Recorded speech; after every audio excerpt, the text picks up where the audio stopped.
जग्गू शरारती कौआ बहुत अमीर घराने से था। इसके वालिदैन बहुत मालदार थे और पैसे की कभी कमी ना थी। इस वजह से जग्गू बहुत बिगड़ गया था और हमेशा दूसरों पर शरारतें किया करता था। एक दिन दिवाली का त्यौहार आया और जग्गू ने सोचा कि वो दिवाली अपने तरीके से मनाएगा। चाचा चमचम, वो 500 रुपये वाले पटाखे दो। जग्गू ने दुकान पर जाकर कहा, ले लो, लेकिन कोई शरारत ना करना। दूसरों के साथ अच्छा खेलना और दिवाली मुबारक हो। जग्गू खुश होकर कुकू करता हुआ एक बैग पटाखों से भरा हुआ लेकर अलीफार गया, लेकिन बजाय दूसरों के साथ खेलने के उसने एक पटाखा जलाकर चिड़िया के घर की छत पर फेंक दिया। छत में आग लग गई और जग्गू एक दरख्त के पीछे छुपकर हंसता रहा। चिड़िया ने जब धुआं देखा तो फौरन पानी का बर्तन लेकर आई और आग बुझा दी। उसने जग्गू को दरख्त के पीछे हंसते देखा और गुस्से में कहा, तुमने मेरे घर को आग लगाने की कोशिश की, ये कैसी शरारत है? मैं अभी तुम्हारी माँ को बताने जा रही हूँ। चिड़िया गुस्से में जग्गू के घर गई। जग्गू की माँ गुरी बाहर आराम कर रही थी। चिड़िया ने आतर कर कहा, गुरी, तुम्हारा बेटा मेरे साथ बड़ी बुरी शरारत करके गया है। इसने जलता पटाखा मेरे घर की छत पर फेंक दिया और मेरा घर जलने वाला था। गुरी बजाय गुस्सा होने के हंसने लगी। चिड़िया, आराम से, दिवाली का दिन है, मेरा बेटा तो बस त्यौहार मना रहा था, इतनी बड़ी बात ना बनाओ। त्यौहार? तुम्हारा बेटा मेरा घर जला रहा था, मुझे खुद आग बुझानी पड़ी। अगर तुम्हारा घर जल भी जाता तो मैं तुम्हें नया बना देती। हमारे पास पैसों की कमी नहीं है। की बेहिस्सी से नाराज होकर सोचती हुई वापस अलीफार गई, पैसे सब कुछ नहीं होते। दूसरी तरफ जग्गू अगली शरारत की तैयारी कर रहा था। वो तोते के घर गया और एक अमरूद को दरख्त से तोड़कर उसमें पटाखा डाल दिया। जग्गू ने तोते के अंकल के पास जाकर कहा, अंकल, ये अमरूद मेरी माँ की तरफ से आपके लिए है। तोते ने मशकूक अंदाज में कहा, तुम्हारी माँ? उसने आज तक मुझे कभी कुछ नहीं भेजा। दिवाली है अंकल, जग्गू ने हंसते हुए कहा और अमरूद थमा दिया। जैसे ही तोते अंकल ने अमरूद काटने की कोशिश की, पटाखा फट गया। जग्गू दरख्त के पीछे छुपकर हंसने लगा, जबकि तोता चिल्लाता हुआ बोला, मेरा पर जल गया। तोते का एक पर जलने लगा और वो दर्द से भागने लगा। तोता गुस्से से जग्गू का पीछा करने लगा, लेकिन जग्गू तेजी से अलीफार गया। वो खुद को नाकाबिले शिकस्त समझ रहा था कि कोई उसे रोक नहीं सकता। शाम को जग्गू ने अपनी माँ से कहा, मामा, क्या मैं पहाड़ों पर खेलने जा सकता हूँ? जाओ मेरे बेटे, कोई तुम्हें नहीं रोकेगा। पूरे जंगल को मालूम है कि तुम शरारतों के बादशाह हो, गुरी ने फखर से कहा। जग्गू पटाखों का थैला लेकर पहाड़ों की तरफ अलीफार गया। वहाँ उसने एक नौजवान उकाब लो को देखा। जग्गू ने एक पटाखा जलाया और इसे लो के घोंसले की तरफ फेंक दिया। लो ने हैरत से नीचे झुक कर देखा, लेकिन पटाखा फटने से पहले ही वो घोंसले से गिर पड़े। जग्गू जोर जोर से हंसने लगा। वो गिर गई, लेकिन लो की माँ, वो फौरन अलीफार कर आई और जग्गू को अपने पंजों में पकड़ लिया। तुमने मेरे बेटे को नुकसान पहुंचाने की हिम्मत कैसे की? वो गुस्से से बोली और जग्गू को अपने पांव से मारने लगी। जग्गू डर गया और रोते हुए बोला, मैं गुरी कौआ का बेटा हूँ, तुम मुझे नुकसान नहीं पहुंचा सकती। उकाब की माँ ने परवाह नहीं की और जग्गू को डांटा और इतना मारा कि जग्गू को अपनी हरकतों पर शर्मिंदगी होने लगी। रोते हुए जग्गू अपने घर वापस आया और अपनी माँ से कहा, मामा, उन्होंने मुझे मारा। गोरी गुस्से में जग्गू को लेकर पहाड़ों की तरफ गई, लेकिन जब उसने उकाब की माँ को देखा तो गुस्सा फौरन खत्म हो गया। अरे, ये तो मेरी बड़ी बहन माही है। शुक्र है कि तुमने जग्गू को ज्यादा सजा नहीं दी। माही ने गोरी को खबरदार किया, तुमने इसे बहुत बिगाड़ दिया है। जग्गू बहुत ज्यादा शरारती हो गया है। गोरी शर्मिंदा होकर जग्गू को घर ले आई। इस शाम जब सारे पिंडे दिए जलाकर दिवाली मना रहे थे, जग्गू अकेला बैठा रहा। पूरा जंगल रोशनियों से जगमगा रहा था, लेकिन जग्गू का घर अंधेरे में डूबा हुआ था। मामा, हम दिए क्यों नहीं जलाते? जग्गू ने पूछा। बेटे, हम गरीब हैं, हमारे पास दिवाली मनाने के लिए पैसे नहीं है। ये सुनकर जग्गू को शर्मिंदगी महसूस हुई। इसे याद आया कि इसने दिन में कितने परिंदों को नुकसान पहुंचाया था। वो दिल ही दिल में शर्मिंदा होकर दूसरे परिंदों के साथ त्यौहार मनाने चला गया। तोते के घर जाकर उसने आहिस्ता से कहा, आंटी, क्या मैं भी आपके साथ खेल सकता हूँ? क्या मुझे भी थोड़ी मिठाई मिल सकती है? लेकिन तोते की आंटी ने गुस्से में कहा, चले जाओ, तुम एक गरीब कौवी हो, अपने जैसे परिंदों के साथ खेलने जाओ। दिल टूटा हुआ जग्गू वहां से अकेला चला गया। कोई इसके साथ त्यौहार मनाने को तैयार नहीं था। वो एक पहाड़ी पर जाकर बैठ गया और आहिस्ता आहिस्ता रोने लगा। अचानक जग्गू ने मदद की पुकार सुनी। ये तोते के बेटे किकी की आवाज़ थी। इसका घर जल रहा था। जग्गू फौरन दौड़ कर गया और किकी को जलाते घर से बाहर निकालने में मदद की। जब तोते अंकल और आंटी वापस आए तो उन्होंने अपने घर को राख में बदला हुआ देखा, लेकिन किकी को जग्गू की बाहों में महफूज पाया। जग्गू ने मुझे बचा लिया, पापा, किकी ने खुश होकर कहा। तोते अंकल को शदीद नदामत हुई। मैंने तुम्हारे साथ कर बहुत बुरा सलूक किया, लेकिन तुमने आज मेरे बेटे की जान बचाई। मैं मुआफ़ी चाहता हूँ, जग्गू। अगले दिन तोते अंकल जग्गू के घर तोहफे, मिठाइयाँ और पटाखे लेकर आए। ये सब तुम्हारे लिए हैं, मेरे दोस्त। आओ, हम दिवाली साथ मनाएं। जग्गू खुशी से दमक उठा जब वो और किकी साथ में पटाखे नहीं बल्कि दिए जलाकर और मेहरबानी से दिवाली मनाने लगे। एक बार की बात है, एक हरे भरे जंगल में जग्गू नाम का एक युवा कौवा रहता था। जग्गू अपने माता पिता कालू और गौरी कौवा का इकलौता बेटा था और वह बेहद बिगड़ा हुआ था। उसके माता पिता, खासकर उसकी माँ, उसे खुश रखने के लिए कुछ भी कर सकते थे, लेकिन जग्गू ने उनके इस प्यार की कभी कदर नहीं की। एक दिन गौरी ने बड़े प्यार से अपने बेटे के लिए गर्म चावल की खिचड़ी बनाई। उसने नाक भौं सिकोड़ी और चिढ़ते हुए कहा, फिर से खिचड़ी? मुझे ये बिल्कुल नहीं पसंद। गुस्से में उसने कटोरी को फेंक दिया। गर्म खिचड़ी कालू के चेहरे पर जा गिरी। आ! कालू ने दर्द से चिल्लाते हुए कहा, जग्गू, ये कोई तरीका नहीं है। तुमने अपने पिता को चोट पहुंचाई। लेकिन जग्गू ने उनकी परवाह नहीं की और गुस्से में वहां से उड़ गया।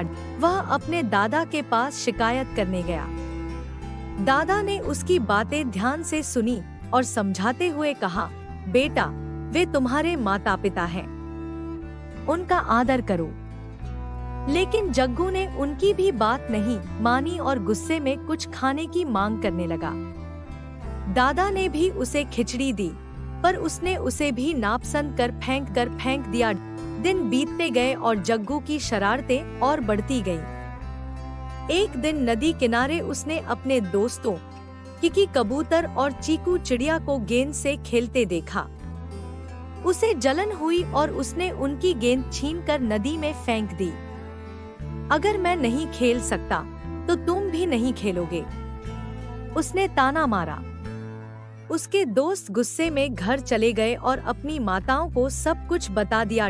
प्यारी मिसेस कबूतर गौरी से शिकायत करने आई तो गौरी ने हंसते हुए कहा, अरे, मेरा जग्गू थोड़ी तुनक मिजाज है, लेकिन सीख जाएगा।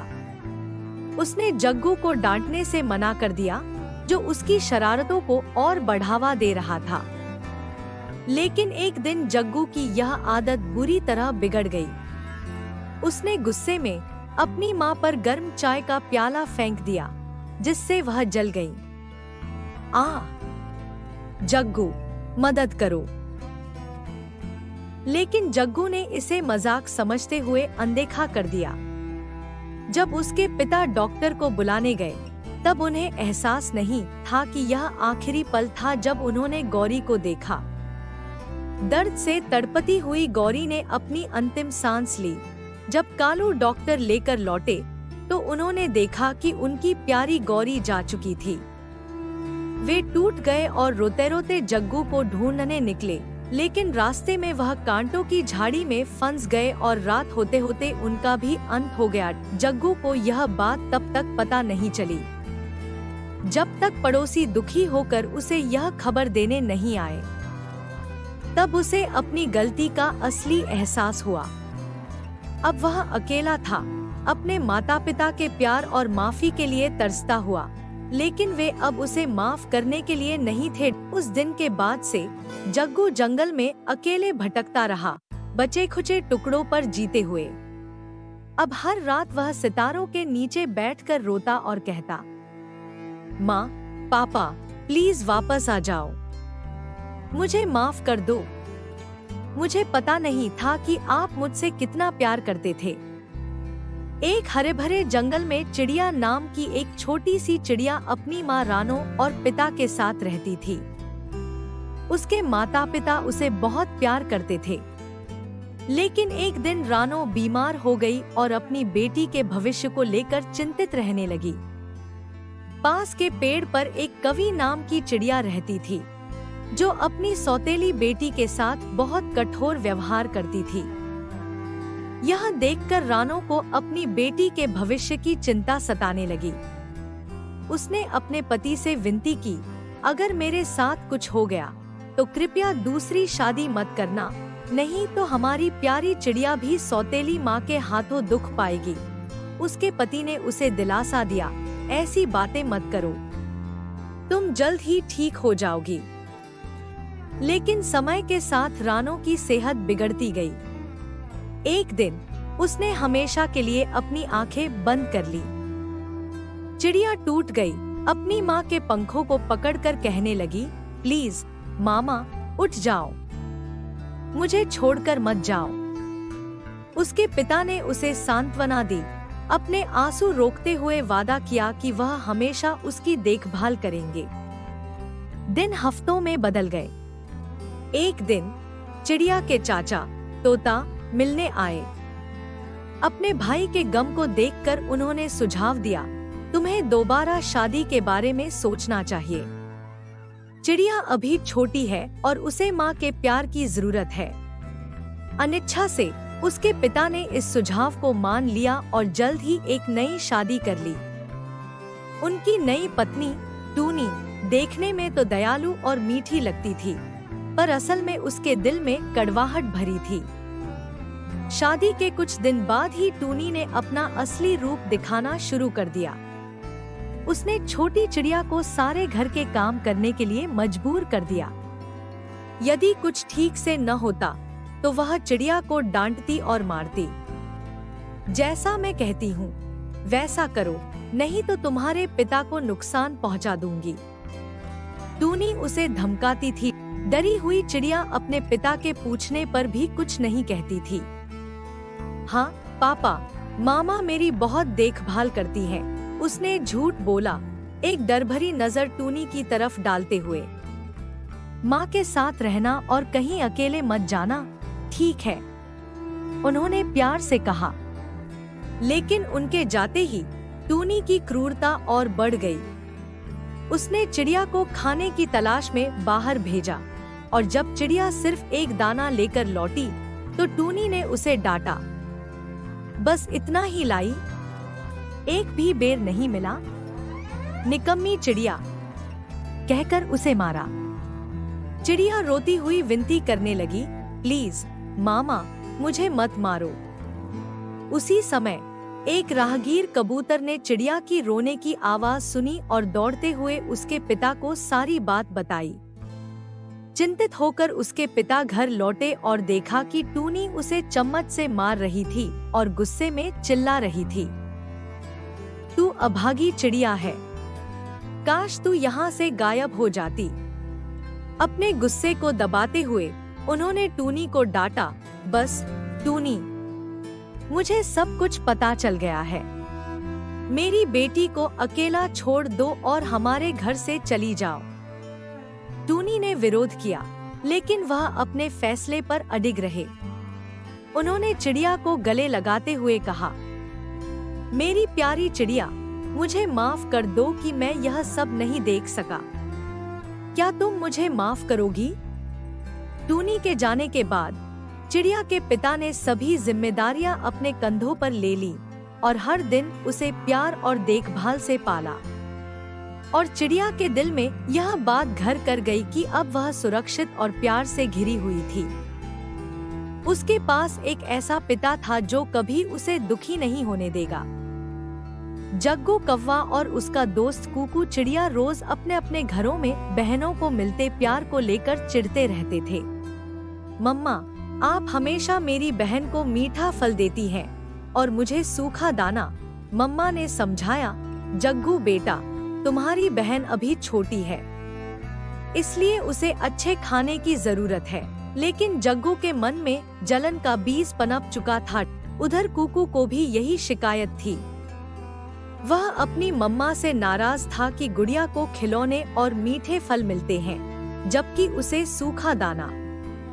एक दिन दोनों दोस्तों ने फैसला किया कि वे अपनी अपनी बहनों को काले जंगल में छोड़ आएंगे ताकि उनकी मम्मा का प्यार सिर्फ उन्हीं के लिए बचे। अगले दिन कुकू और जग्गू अपनी अपनी बहनों को तितलियां दिखाने का बहाना बनाकर जंगल ले गए। वहां पहुंचकर उन्होंने बहनों को अकेला छोड़ दिया और उड़कर वापस आ गए। पर बेचारे मुन्नी और गुड़िया रोते हुए एक सूखे पेड़ पर बैठ गई और सोचने लगी कि उनके भाइयों ने उन्हें धोखा क्यों दिया। रात में उनकी मम्माएं घर लौटीं तो बेटियां गायब थीं। बेचैन होकर मम्मा चिड़िया और मम्मा कवि पूरे जंगल में अपनी बेटियों को खोजने निकली, लेकिन कहीं नहीं मिली।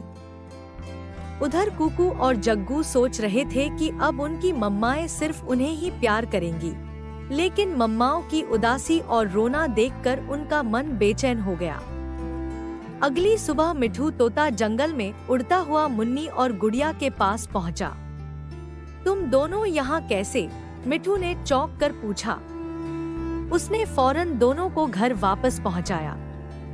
घर लौटकर गुड़िया ने कुकू से कहा, भाई, तुम चिंता मत करो, मैं मम्मा को नहीं बताऊंगी कि तुमने मुझे यहाँ छोड़ा था। मुन्नी ने भी जग्गू से वही कहा और अपने भाइयों की गलती पर पर्दा डाल दिया। इस घटना के बाद कुकू और जग्गू को अपनी गलती का एहसास हुआ। उन्होंने अपनी बहनों को गले से लगाकर वादा किया कि वे उन्हें कभी अकेला नहीं छोड़ेंगे और हमेशा उनका साथ देंगे। दोस्तों, इस कहानी से हमें यह सीखने को मिलता है कि भाई बहन का रिश्ता बहुत खास होता है। तो इस कहानी को लाइक और शेयर करना मत भूलना।